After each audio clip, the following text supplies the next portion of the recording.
Get started. Hi, I'm Jonathan Kern. I'm a developer on the SharePoint product group at Microsoft. I'll be presenting today with my coworker Lionel, who is a program manager also in the SharePoint group. Together with a group of some other folks on the team, we built the theming experience in SharePoint 2013.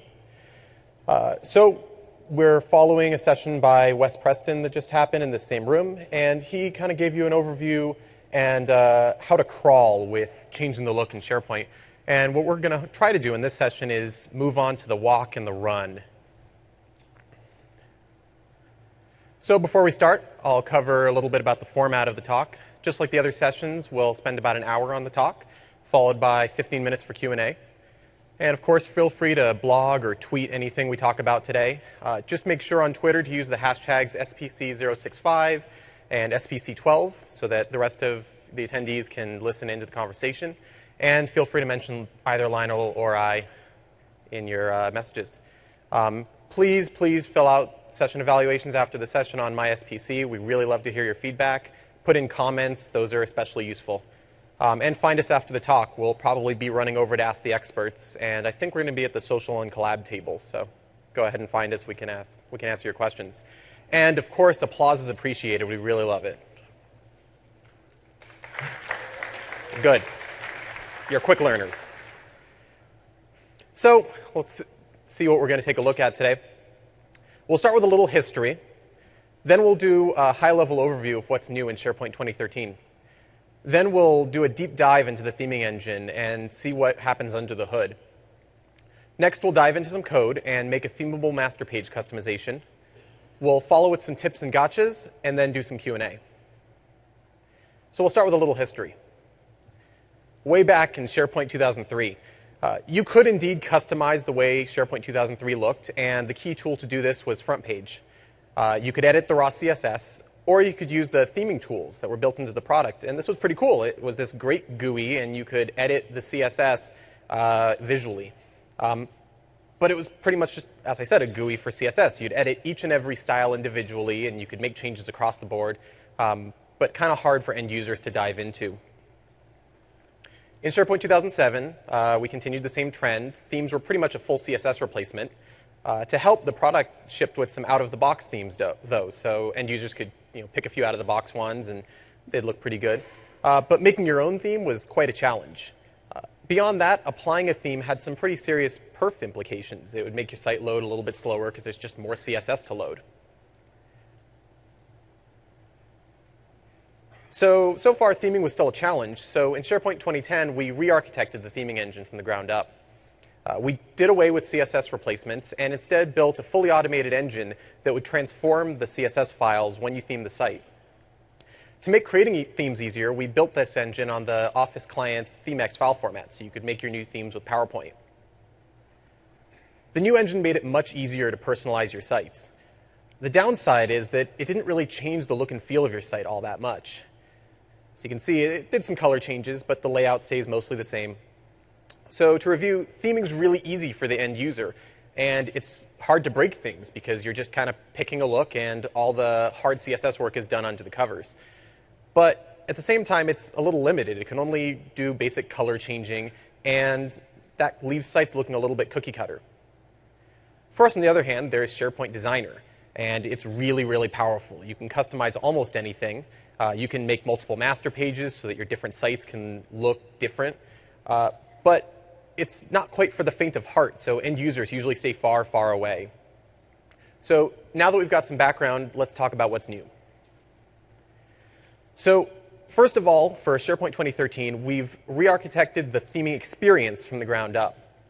It's now easier than ever for end users to customize their sites, explore their options to do so, and this lets developers and IT pros like yourselves spend time building theme components to empower your end users. And we'll talk more about this shortly. The theming engine's been souped up too. It's mostly the same engine we shipped in 2010, but we've added some new features, including support for fonts and web fonts, and user-supplied background image. And despite all this added functionality, the engine's faster. It's down from about 30 to 60 seconds to theme your site in SharePoint 2010 to 5 to 15 seconds in 2013.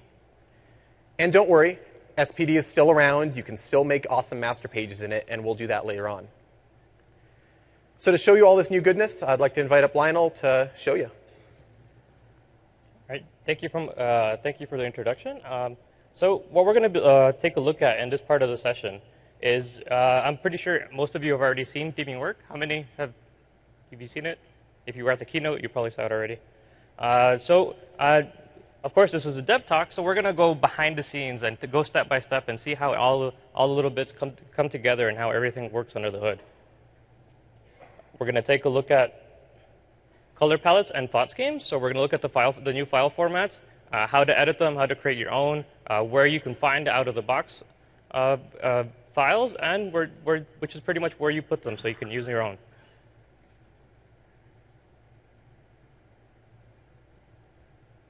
We're going to take a look at composed looks, which pretty much bring together all the components of a look. So you can define your own, change the ones that come out of the box, and set up different composed looks for your users to use. And in the end, we'll take a look at the theme slot tool, which is going to enable us to create our own custom palette with a visual UI. So with that, let's go ahead and dive into a demo.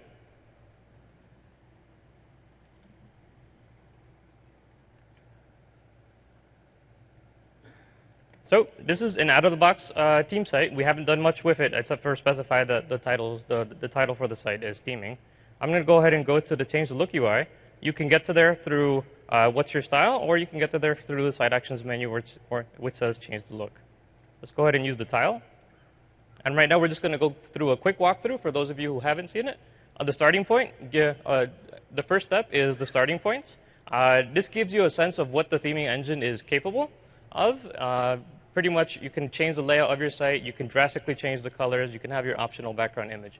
So let's go ahead and choose characters. And I'm just going to go ahead and click try it out. So this is my favorite part. This is where the magic is happening. So what's happening behind the scenes after I click try it out is we're grabbing a copy of all the CSS of the site, transforming it, and in doing so, we're changing the colors, we're changing the font declarations, and we're also recoloring all the images that are referenced in that CSS. So now we have your live preview. This is your content, the homepage of the site that you're theming, with the color selections and pretty much all the selections that you had. It hasn't been applied yet. This is just temporary. So here you can say, no, I don't like it, and go back and keep on tweaking, or you can just click keep it. In this case, let's go ahead and click keep it. By doing so, we're not running the theming engine again. We're just using the CSS that was created for that live preview and making the swap for the site. So really quick, really easy, 4 easy steps. You can get from the out-of-the-box look to something that is drastically different. Really easy to use.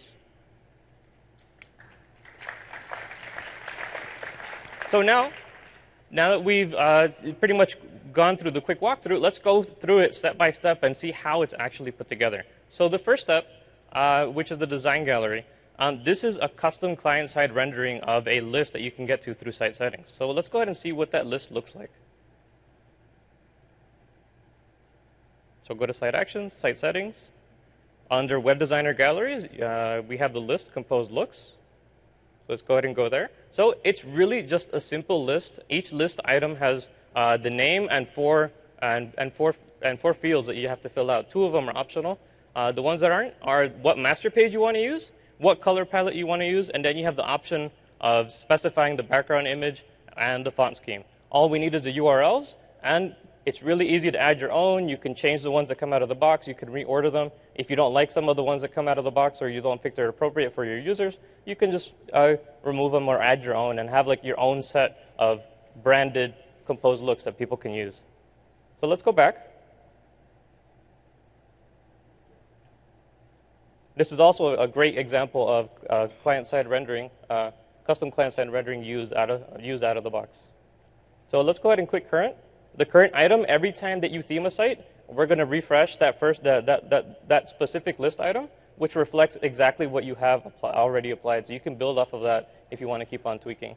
So now that we're at the step, we can truly make this our own by playing with four levers. The first of them is the background image. So let's go ahead and grab our own background image. One that I have on a desktop, you can go ahead and drop it on. So what's happening there is we're automatically uploading that to the site assets library of the site, so we can render it in the instant preview that you have on the right, on the bottom right. Now let's take a look at the next lever. this is a really playful one that I love doing. I love demoing. On Hover, we're showing you what all those color palettes pretty much could look like on your site. Where it's taking these color palettes, it's grabbing them from the theme gallery of the root site of the site collection. Now, it's only showing you 3 colors, and we're gonna show you later how you can define which of the color slots that are available in the palette are shown to render the item. So let's go ahead and choose one. I like this one. The next one is site layout. So what you're choosing through site layout, also we show you the difference between the two on Hover, is in essence the master page. And where it's pulling it from is from the master page gallery of the specific site. And what master pages are shown are only those master pages that exist in that master page gallery that have the accompanying preview file. Jonathan is going to show us later on how to create one of those preview files. And pretty much the reason why we need that preview file is to render this instant preview that you're looking at. So it's basically just instant string replacement to change the colors, to change the fonts, so you can get a really gratifying view of not exactly, but pretty much how that color palette or how the selections are going to look on your site. So let's go ahead and choose Oslo. It has a different layout. I like that master page because it shows a little bit more of the image. On the bottom, the last lever that we get to play with is fonts. So for fonts, one of the most exciting things that we get to show you guys is that you can actually use web fonts in your font schemes. So you're no longer tied down to just selecting web safe fonts that are guaranteed to be on everyone's computer. So you can really add a lot of personality through typography. So let's go ahead and select Century Gothic. Click Try It Out. Again, this is where we make the copy of the CSS. It's saved to the content database, transformed, all the colors are changing, all the font declarations are changing, and we're adding the optional background image that we selected.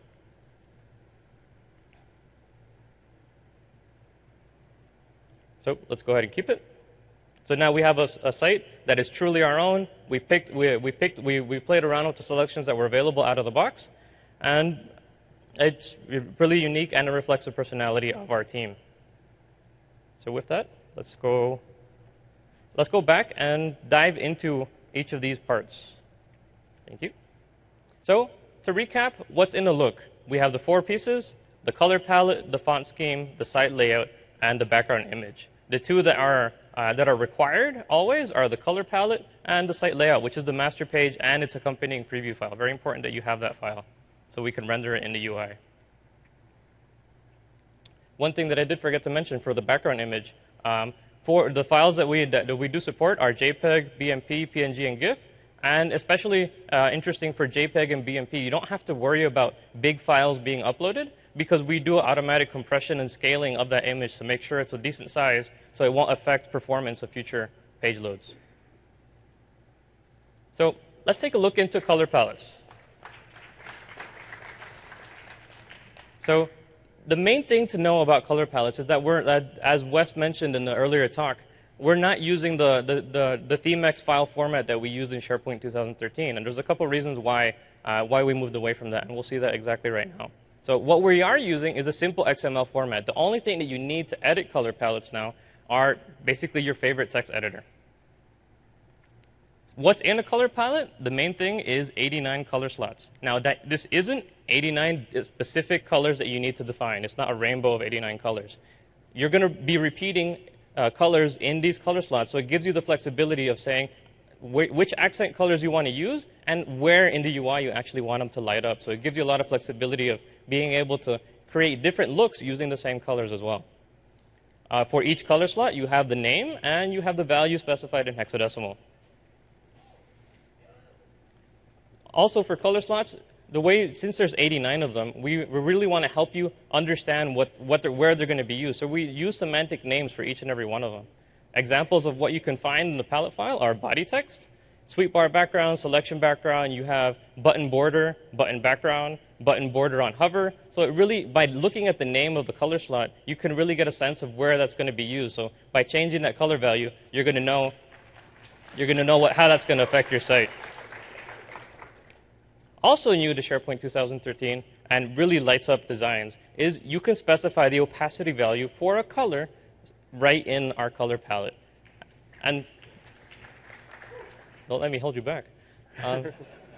So the reason for this is obviously if you're playing around with different colors, you really don't want that opacity value to be defined in CSS and not with that color, because for different colors, you really need different opacity values to get the desired effect.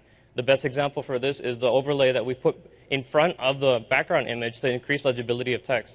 For white, you're really not going to use the same opacity value that you used for black. It really gives a different effect, and it doesn't let that text be legible using the same forced opacity value. And the way you specify them in our color slot file is using 8-digit hexadecimal values. The first 2 digits are going to specify the alpha channel. So along with all the 89 color slots, there's a little bit of metadata that we need you to provide. The first one is, like I mentioned before, we use three slots to render each item in the color picker. So you're going to be able to tell us by name which of those slots in the 89 represent your palette. We also have the concept of inverted flag. So we do for in 2010, if you played around with theming in 2010, you know that for each color slot, you have a set of generated shades that go along with it. And you could use those shades in CSS. You can still use them in 2013. They're still available for you. But we do have the 89 color slots that are really specific and really specifically used in our CSS. So you can get the true color that you wanted. So what the inverted flag is going to do is basically you can categorize color palettes in two different groups. You have your light color palettes, which are dark text on the light background. And you have dark color palettes, which are light text on, did I get that wrong? The first, I got it right? All right, cool. Awesome. So it's light text on a dark background. So if you set the inverted flag to true, you're telling us that it's generally a dark theme. And what that's going to change is how those generated color values how those are going to be generated for each of our color slots. As you can see on the example, for dark themes, you really need lightest to actually be a darker color, because what you really want is subdued text.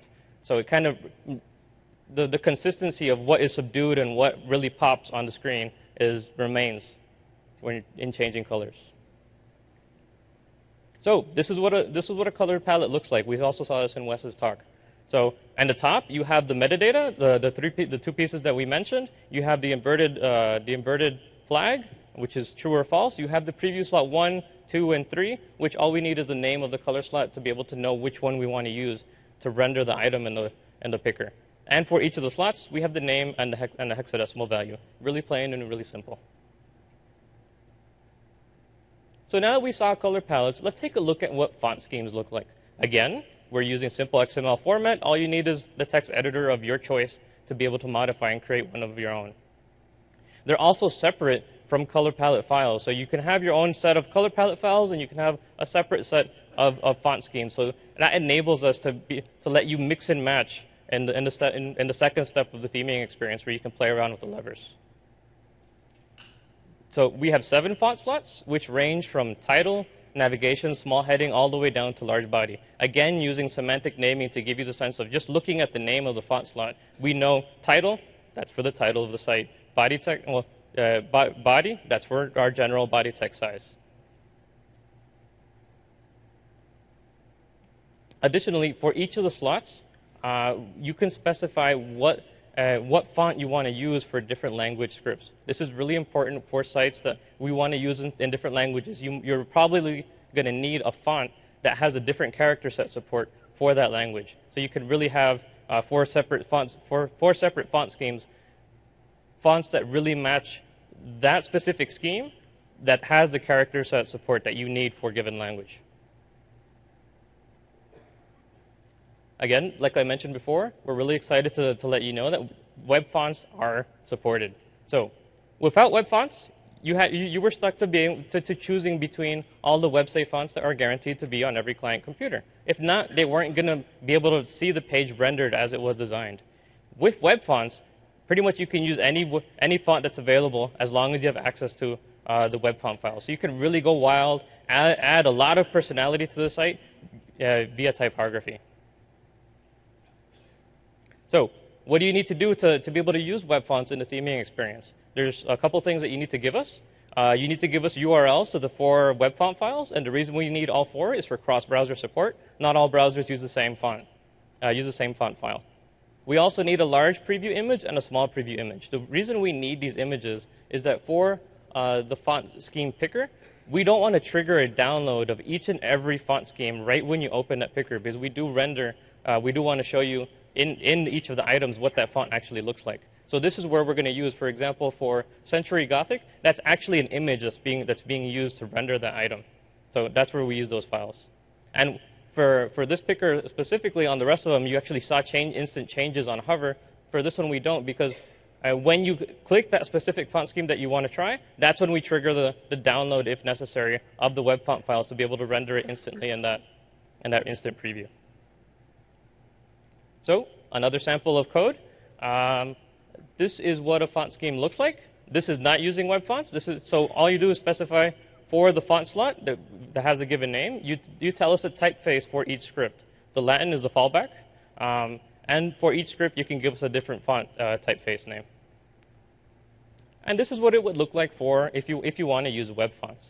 So with web fonts, all we need is the URL to the 4 files, to the 4 web font files. And we need the URL to the large image and to the small image.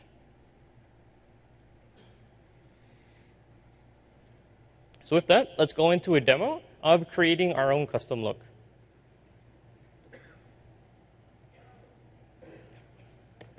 So to set the stage, let's say we have this site. It's already themed, but we added our own custom logo, and it doesn't really match the colors. And this is a common situation when you already have a logo that has your team's brand, and we add it to the site, and it doesn't really match. And we do provide 30-plus different color palettes that you can use, but there might be the case that you want to use that specific color. So let's see how we can do that. So to start, let's go ahead and check where these color palettes are found. So let's go to the root site of the site collection. And to find out where they are, let's go to Site Settings. And under Web Designer Galleries, we go to the Theme Gallery and in the 15 folder. So this is the folder where you're going to find all of the out-of-the-box font schemes and all of the out-of-the-box color palettes. The easiest way to create your own, grab one of these that's already there, save it to your desktop, edit it, open it in your favorite text editor, make the changes, upload it back up, and you'll be able to use it in the theming experience. So let's go ahead and open one that I already have on my desktop. So this is Orange Dark, and this is what it looks like, just like we showed you through the slides. The metadata and all the slots. All we have to do is change the hexadecimal values.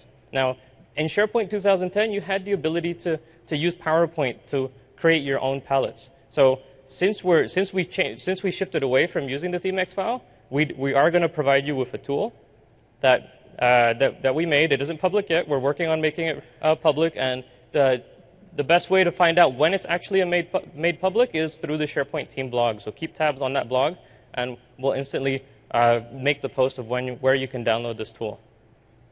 So this tool has a lot of nifty features that help you really successfully create your own color palette.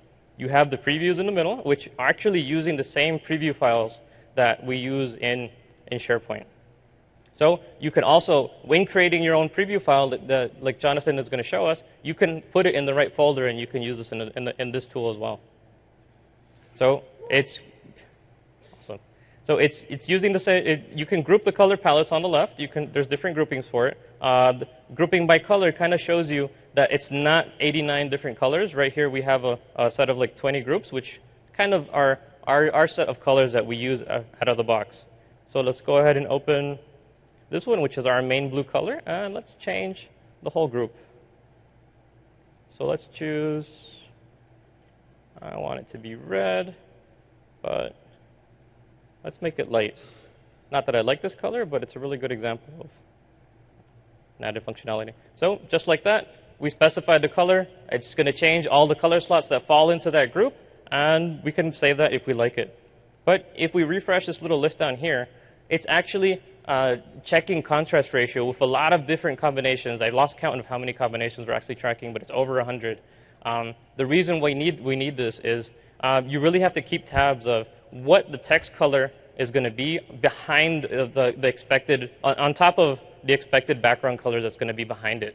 And with opacity values, it's not just that one-to-one, one slot to another slot. It's really the text with all the whole stack of layers that are behind it, because they could have opacity values in it.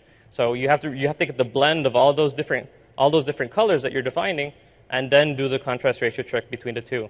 Now, to be truly accessible against the guidelines, you need to have a 4.5 to 1 ratio. So anything that's under that, we're going to generate a warning. This is just guidance, so you don't have to follow it to heart, but it is a good general sense. If you get too close to 1-to-1, you're really defining something that is truly not legible. For example, this pink and the white text that's on top of it that's going to appear for the suite navigation. So let's go ahead and change that back. And let's change that to red, but I want it darker.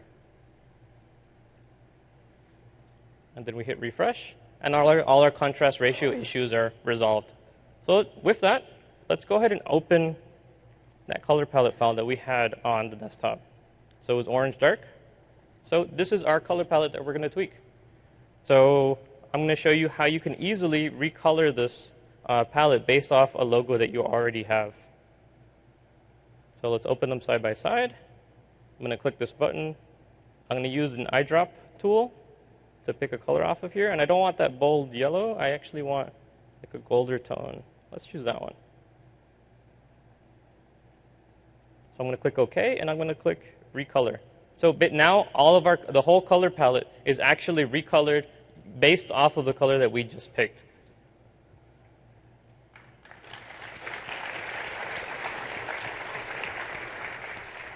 Also, using this tool, we can, now that we've recolored it, the recolor math that we're using isn't perfect, but we have this additional preview that comes with the tool that kind of shows us all the general set of UI that comes out in SharePoint. So, for example, if we go down, disabled text, we don't really want that to be purple. So let's change this to UI groups. And it's one of our text slots. So this is disabled text. Let's use the same color as subtle. So I fix that one. Keep on going down. All the navigation items, all the different type of text, all the accent colors that are available, what tiles look like, buttons. We really don't want blue text for buttons. Let's go change that. So let's collapse this guy. Open up buttons. These are all the slots that are related to buttons. A lot of slots for buttons. Those are really, you can really fine tune these. So let's use the same other text. So let's fix that guy. And so we've pretty much gone through it. We like what we see. Let's go ahead and save that. Control S. Let's call it Contoso Colors. And hit save. So let's minimize this guy. We already have the theme gallery open in a new tab. Was this other one? So we have Contoso Colors, which is the one that we just created. Let's drag that guy in. So now it's going to be available in the theming UI. So let's go back to change the look on our site. Let's go to current. And it's right there. So quick and easy. We created our own custom color palette. It's going to match our logo. It's going to match our brand.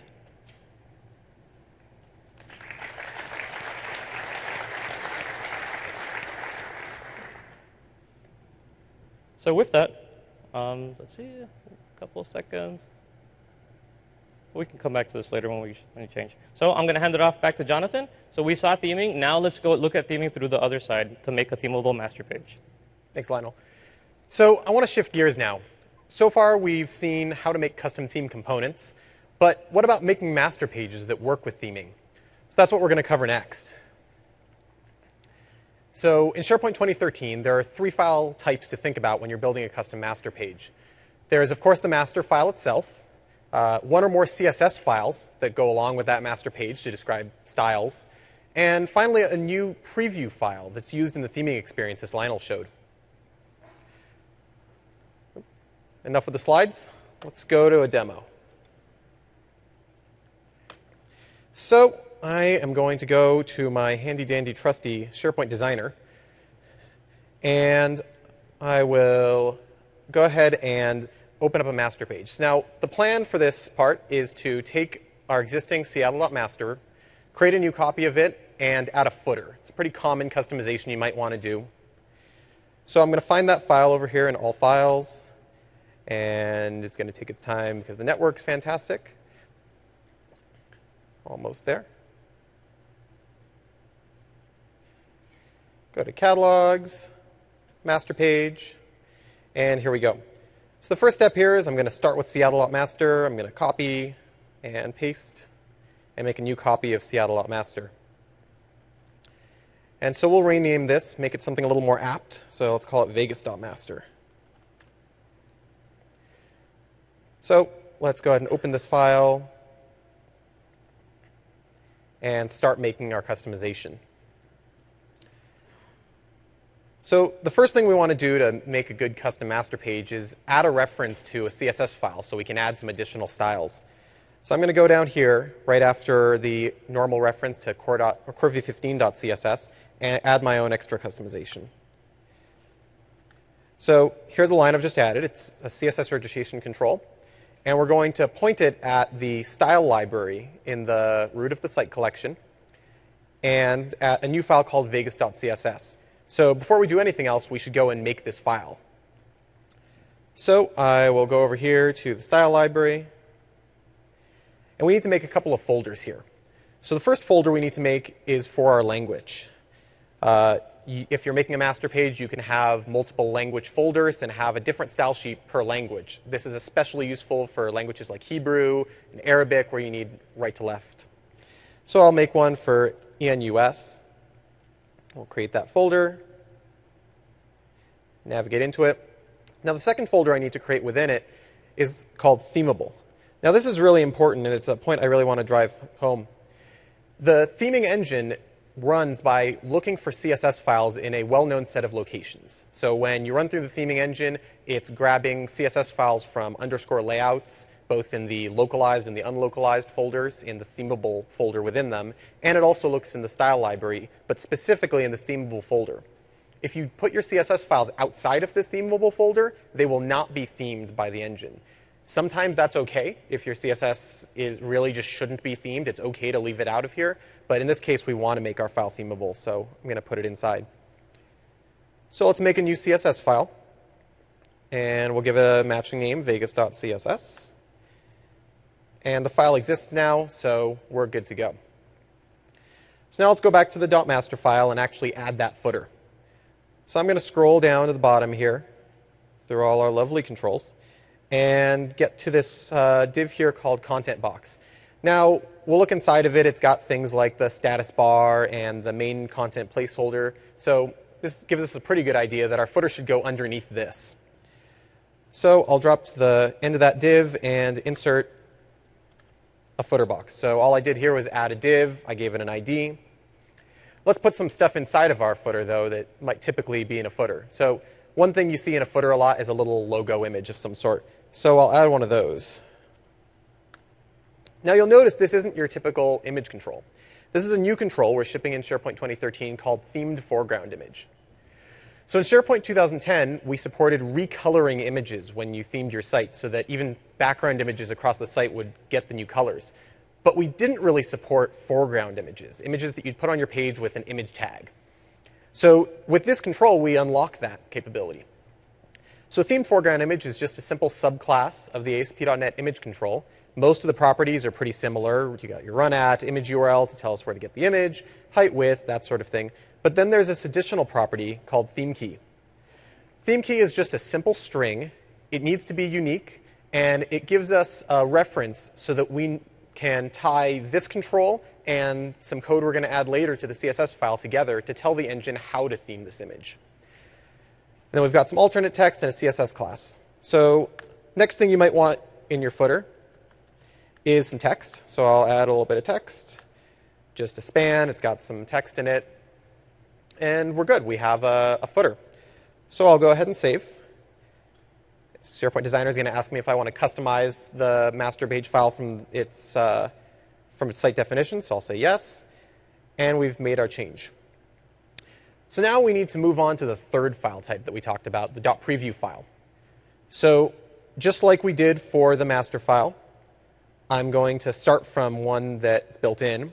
So I'm going to grab Seattle.preview, and I'll copy it and paste it. And I'll give it a matching name. Now, it's really important that the name is the same and has the right extension. So we'll call this one Vegas.preview. And let's go edit it. Now, a little gotcha here. When you open the file in SharePoint Designer to edit it, it has a tendency to try to open it in some other program or in some incorrect mode. So go to Open With and choose Program and tell it to open it as text. And I'm just going to set this as default to make it easy next time. So let's walk through the .preview file and see what's inside of it. A .preview file is a pretty straightforward text file. It's got 4 sections divided by this section delimiter. So the first section here is the name or the file name of the default color palette. So in all of our master pages, they have a color palette associated with them that describes the colors that are used in the default CSS state. So for example, in most of our master pages, it's this palette001.sp color that has the typical grays and blues that we use across SharePoint. The second section here is the default font scheme, same idea, but for fonts. These are important because if you were to set the master page for the site, we need to show you in that little current item on the first page of the theming experience what the site looks like. So we reference this file and use that color palette and that font scheme to show you what it would look like.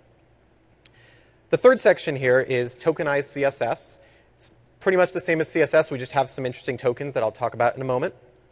And way down after our big blob of CSS is some tokenized HTML. So now that we've seen all this, let's go ahead and add the footer box to the .preview file as well. So I'm going to go down here right under the content box, just like we did in the .master file, and add a section. And it's pretty similar to what we put in the .master file, a little bit different. It's a div. It's got a class instead of an ID. This is really important that you use classes instead of IDs because, as you saw in the theming experience, the first page has lots of tiles that show you possible looks that you can choose from. And these preview files are used to generate each one.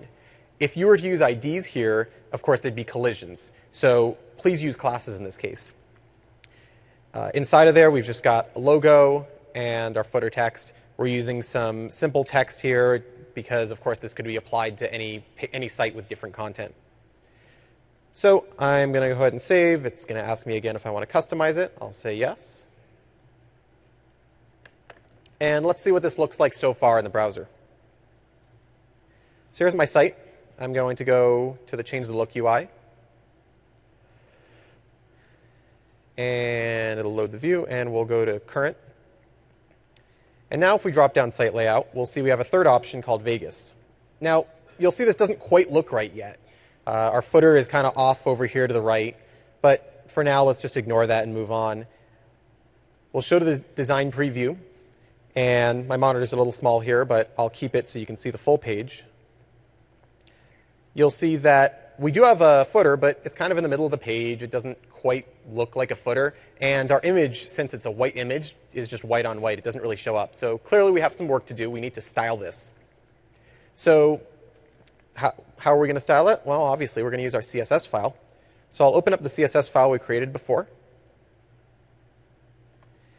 and start adding some styles in.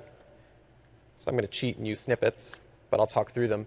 We're going to style the footer box, give it a height, give it a width so it takes up the full width of the page. We'll give it some padding so the text isn't kind of shoved in there. I'm going to use position fixed so that it's docked on the page and doesn't move around as we scroll. I'm going to position it on the bottom and left of the page, so it'll be all the way at the bottom of the page. We'll use z-index to make sure it appears on top of all other content. Of course, you can do any sort of customization you want here. This is just the example I chose. And we'll give it a background color and a font color. So now we'll add a couple more styles. We'll style our logo, align it middle. I'm going to give it a margin right so that it's not butted up against the text. And finally, we'll add a style for the text so that it's aligned right. So far, this isn't rocket science. We're just adding some styles. So that's it. We'll save that. And I will go back up to here. And important note, of course, this style sheet's in the style library, and so we need to check it in before our changes will be visible. So I'll do a quick check-in. Checked in now, so we can go back to our browser, refresh, and there we go. We have a footer.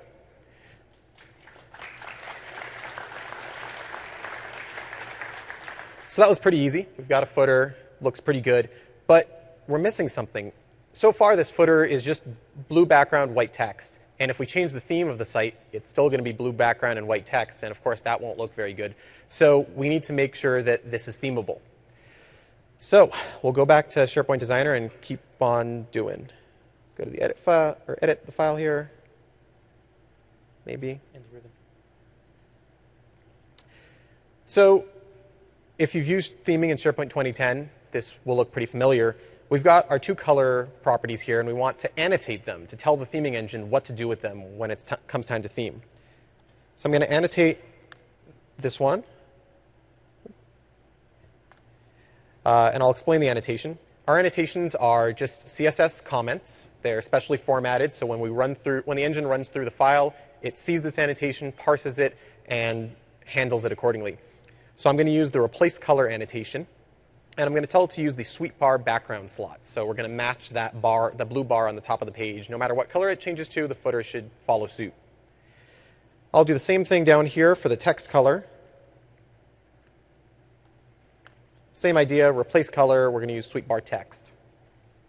So far we've styled the background color and the text color, but there's still that logo. And if you'll remember, in the HTML, we use that new themed foreground image control. So now we need to do the other half of the job. So on the bottom here, I'm going to add a new class. I'm going to call this foreground images. And I'm going to give it a property of background image. Now, what's important to know about this class is that it's not going to be used anywhere on any visual elements. We're not applying this to any elements. We're really just putting it here to hitch a ride, so to speak, with the CSS file. Because the theming engine operates on CSS files and CSS files alone, when this file is being read by the theming engine, it's going to see this declaration and the associated annotation that I'm about to add and know how to make a themed copy of that image.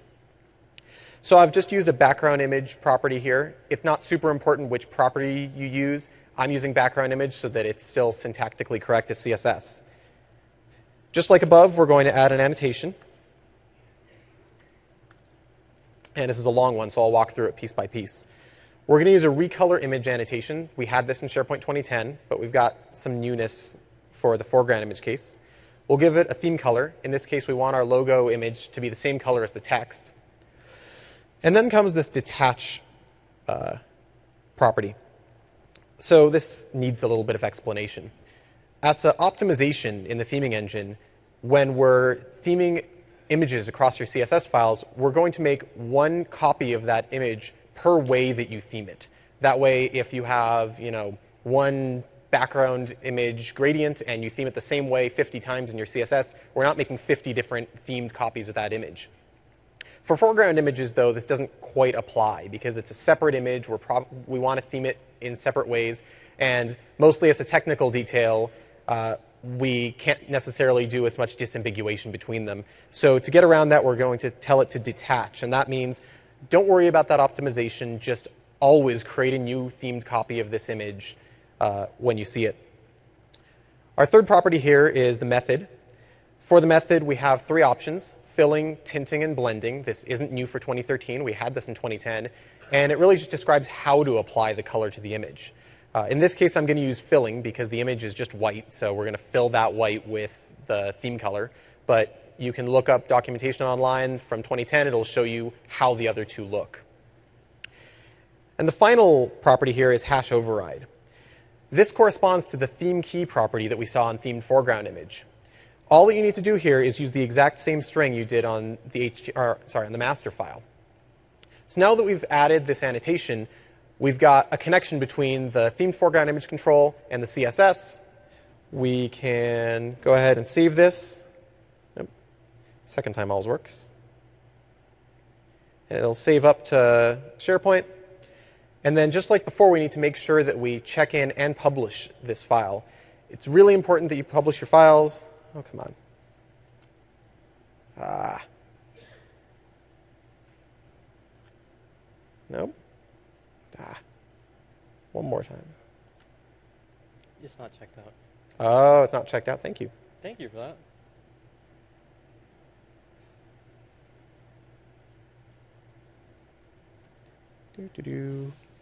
No, don't save it. Check out. There we go. And it kept my changes, so now I can save. Yes, I want to replace the file. Awesome. So as I said, we need to make sure that we check in and publish. So we'll go to check in. We'll say we want to publish a major version. Click OK. And now we have the file. So we have one more thing to change. So far, we've added styles to our CSS file, but we still have that .preview file sitting around, and it hasn't gotten any of the goodness. So let's go ahead and move our styles over there.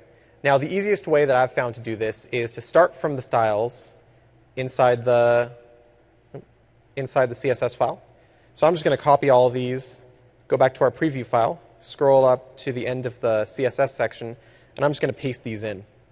Now, of course, you'll notice that these look a little different than the rest of the CSS in the preview file, so we need to make some changes. So the first thing we need to make sure is that every selector is prepended with the ID token. This is really important because, like I said, these preview files can be used on a page where there are a bunch of them on the same page. So in the first page of the theming experience, we show a lot of different tiles, and the ID selector will disambiguate between them so that the individual color palettes that we're applying only map to one tile at a time. So I'll add ID to each of these.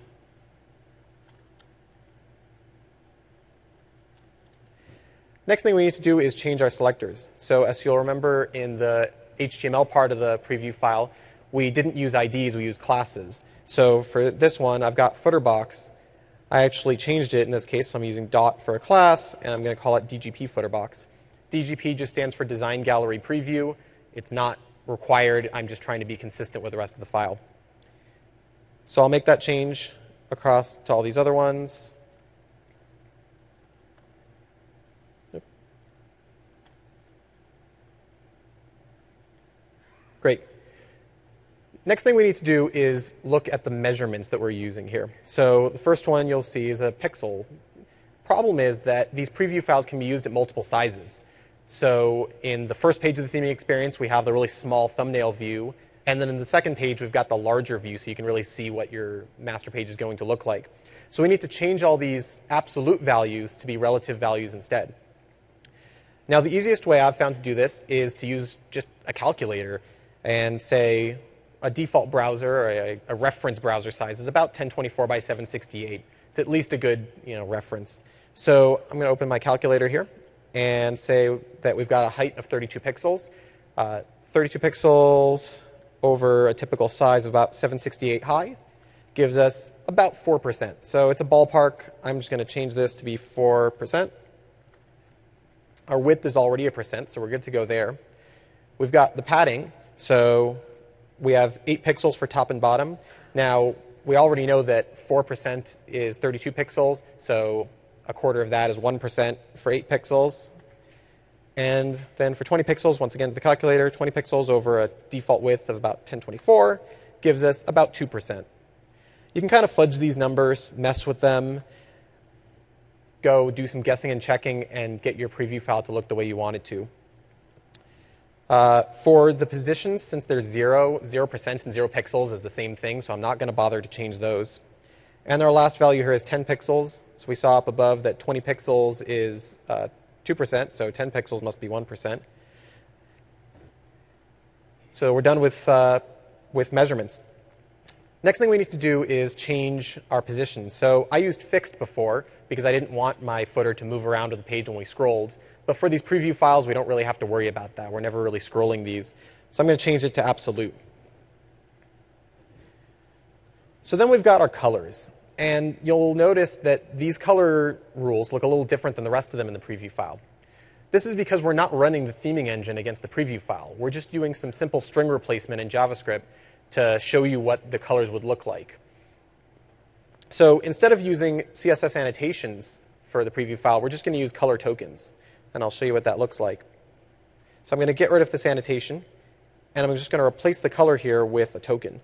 So for our color tokens, they're pretty much always theme color followed by the name of the slot.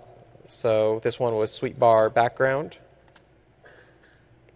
Same thing for text. We'll get rid of the annotation. Theme color, sweet bar text.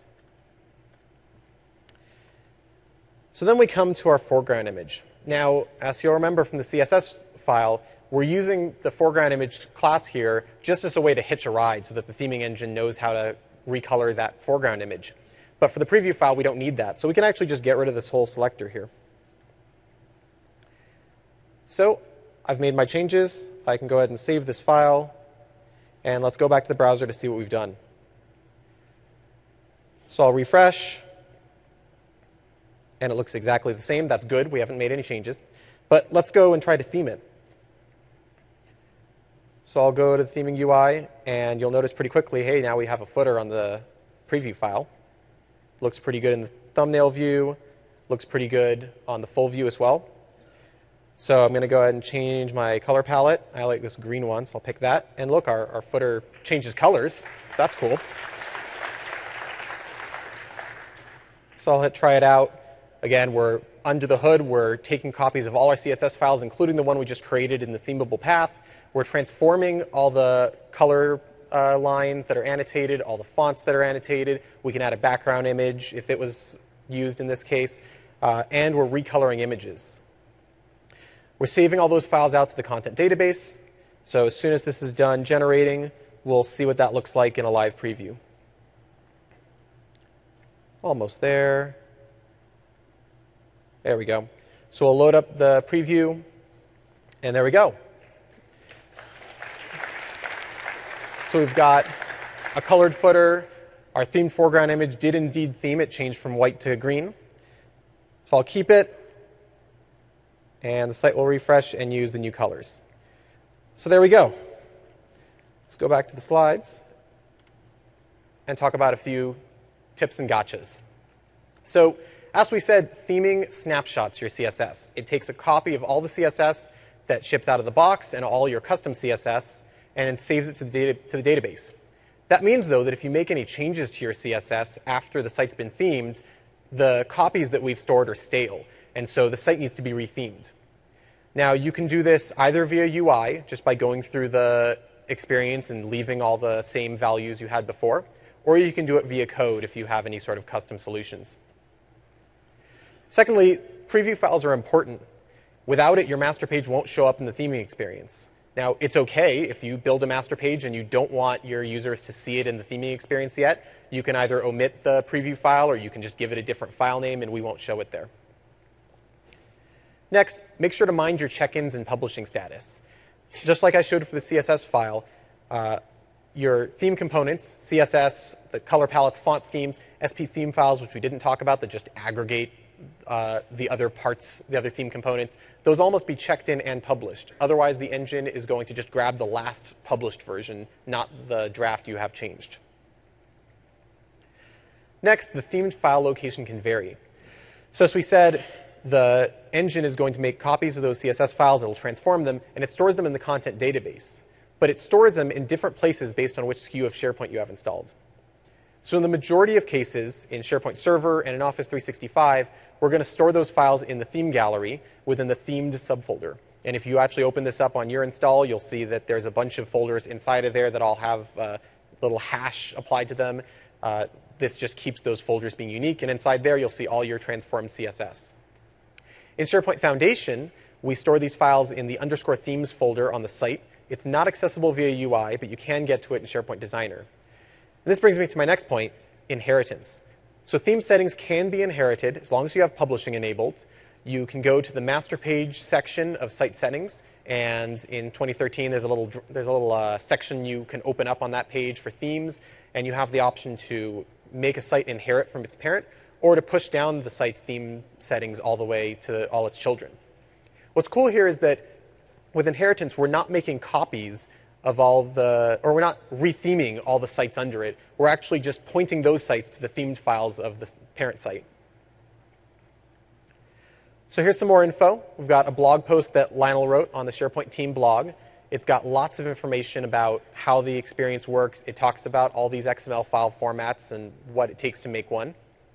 We've got some documentation on MSDN for the API methods, some documentation on the theme annotations in SharePoint 2010.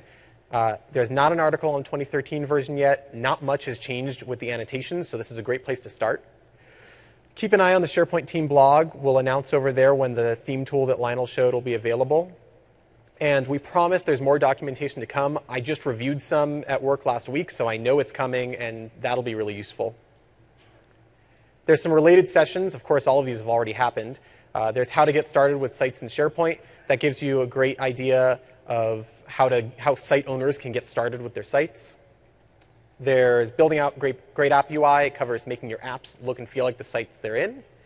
And finally, building apps that take advantage of the new UX platform components in SharePoint 2013 covers other UX platform features that we've got to let you build really cool custom solutions in SharePoint. And another quick plug for Ask the Experts, which is going on next down in Bayside C. Lionel and I will be there, and we'd be happy to take your questions.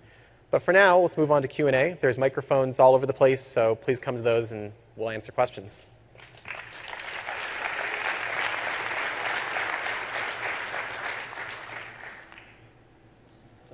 Let us know if you're out of microphone, because it's a really big room, and because of those lights, we can't see you either. So, quick question. Sure. Is ghosting and unghosting still happening? I'm assuming from the walkthrough that it was changing it from the site definition, so it is serializing it and then placing it into the content database. Is that correct? Yes. So ghosting and unghosting is still there. You saw us. I went and unghosted each of those files. When I made a copy of Seattle.master, it pointed to the same underlying file in the file system. And is it true for all of the infrastructure items? So, of course, the master page, but then the preview and the theme and the CSS and everything like that is all being ghosted and unghosted. There are no exceptions to that rule when editing in SharePoint Designer? It's generally true, yeah. You can even go and unghost files like the SP color and SP font files because those are in the theme gallery. So if you wanted to make changes to one of our out-of-box ones. Yeah, is it possible to distribute these themes through the application or app store? I guess the answer is sorta. I don't know that there is an easy way with apps to put the color scheme or color palettes and font schemes in the right place. Right. It's something that we know about and we'd love to do. We're just not there yet. But of course, you can make these color palettes and font schemes. They're just XML, so you can either make a feature for on-prem cases to deploy them to the right place, or just have those XML files and say, here, put them in this folder, and they'll be available. Okay, thanks. Maybe it's a little bit related to what you answered now. If I were to deploy it from development UAT to production, what is the easiest way to do it? So let me make sure I understand your question. You want to deploy these color palettes and font schemes as part of a solution? As well as what you did, the master page, for example. Oh, yeah. Yeah, so you could definitely make a solution that just puts the files in the right place. The only two places you need to think about really are the master page gallery and the theme gallery. So you can put the files in there, and the theming experience UI keeps track of the last edit time of those galleries and refreshes its data. So as soon as those files are in there, your users will see them.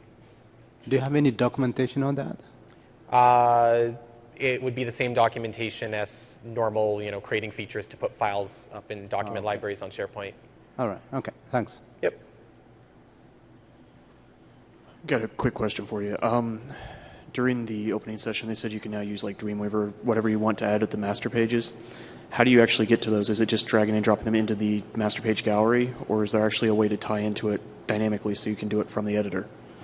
I'm sorry, to do which part with the master pages? Just to edit the master page. Yeah, so you can, if you want to edit a out-of-box master page, of course, SharePoint Designer is the best tool because it can handle the ghosting and unghosting. If you want to just make a copy, you can definitely just go into the master page gallery, download a copy, open it up in whatever text editor you want, make changes, and drag and drop it back in. The design manager in publishing is also a great tool for this. Their system will absolutely work with theming, so you can take your HTML files, throw them in there, convert them to .master files, and then just make the appropriate changes to your CSS files to annotate for theming, and it should work. Thank you. Yep. So I'm still trying to understand the design manager, and you didn't talk too much about that. But what I was wondering about was the case where maybe I have a custom master page, but on my team, there's other individuals who want to make versions of master pages. Is the HTML to master a good solution for that situation? It's certainly an option.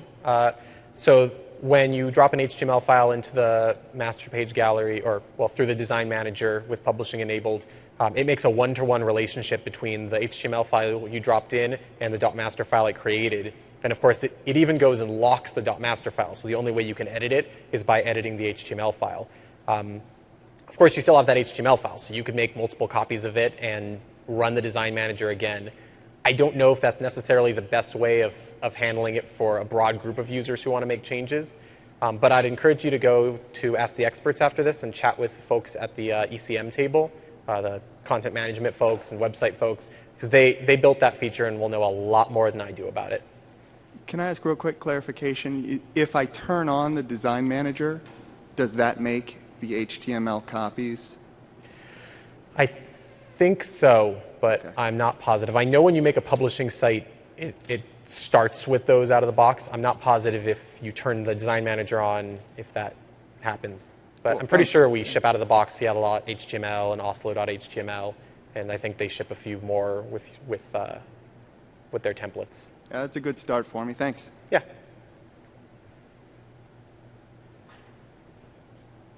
I have a question regarding the inheritance that you mentioned towards the end.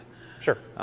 So if child sites are created, does it automatically inherit the theme, or does someone have to go in and change it? Yeah, so this is it's pretty much the same inheritance we had in 2010, and it's much like all the other inheritable properties when you have publishing enabled. So I believe when you create a new site, it does not. Don't quote me on that. I encourage you to try it.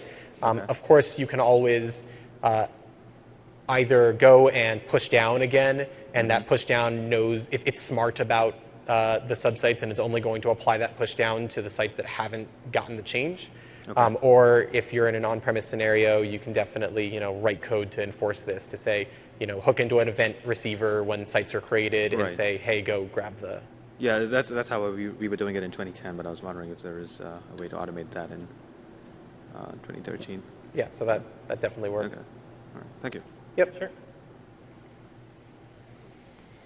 I just had a quick question about the design manager. There's that feature where you can export the, I guess, the custom look as a package.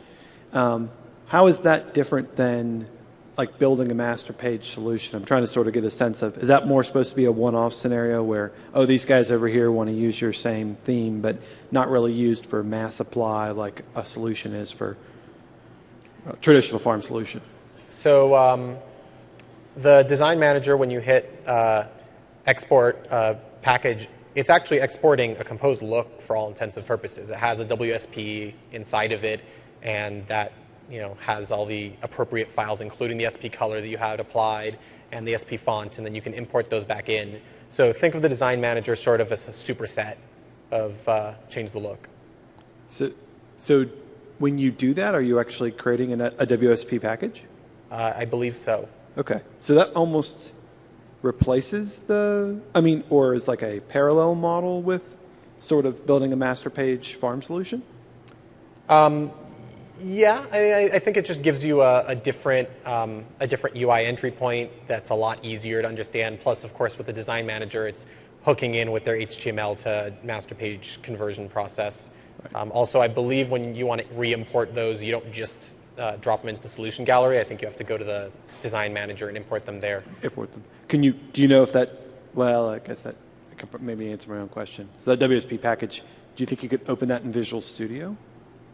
Maybe. No. I think I'd totally suggest you go to Ask the Experts, talk with the ECM people. They'll know all about this. Thanks. Yep. So the first question is that how can I apply the client-side rendering to the master page? Well, so client-side rendering is something that applies on lists, not so much on master pages. So you can just like we covered in the other session I pointed out, the 028, with John Campbell and I, you can go and make customizations against a list, and those, of course, will work with theming and master pages. It's kind of different levels of hierarchy in SharePoint. You know, the master page file is a higher level of hierarchy than the lists for CSR. Okay. So the other question is that if I want to customize like a left navigation or top navigation on the master page, should I use the designer, just modify the CSS, whatever? Yeah, I mean, it depends on the kind of customization you want to do. If, for example, I know some folks like to, have different embellishments on it based on how like indented the list items are. So in our case, the child navigation elements are just indented a few pixels. You might want to put a bullet there, for example. Mm-hmm. Totally a great place to use master page customizations. Mm-hmm. And CSS as well, right? Mm-hmm. Modify the CSS and hide something you don't want to see. Yeah, you could definitely modify the CSS to do that too. Like we said before, you can either customize one of the out-of-box master pages, or you can kind of grab a copy and make a change there. This is a great opportunity, really, to make additional master pages and distribute them to the SharePoint community, because I'm sure people would love to see more than 2 options in the Change the Look UI. We want to encourage not just different treatments of that background image, but also different nav patterns and other cool layout possibilities. Okay, thank you. Yep. Just at a high level, is there anything that you did in that master page customization that would have affected the mobile experience? The mobile experience? Yeah, so I'm using a mobile device to browse that same site. Is the footer going to show up? Am I even in the right ballpark asking this question? So there is a feature to handle mobile master pages. It's called device channels. It's something that happens when publishing is enabled. I think there was a talk about it earlier this week. I don't know the number offhand, but you can definitely go and look that up and watch that session. It'll give you a lot of great detail. The idea is essentially you can point to a different master page file for different user agents. And of course, each of those master page files could be themable. An important thing to know is that when you apply a theme, it's going to customize all the CSS, not just the CSS that's associated with the master page file you have selected. So if you have 5 different channels for 5 different kinds of devices, when you theme your site, all of them are going to get the new theme. All right, thanks. Yep. Anyone else? Great. Well, thanks a lot for coming, whoever's left.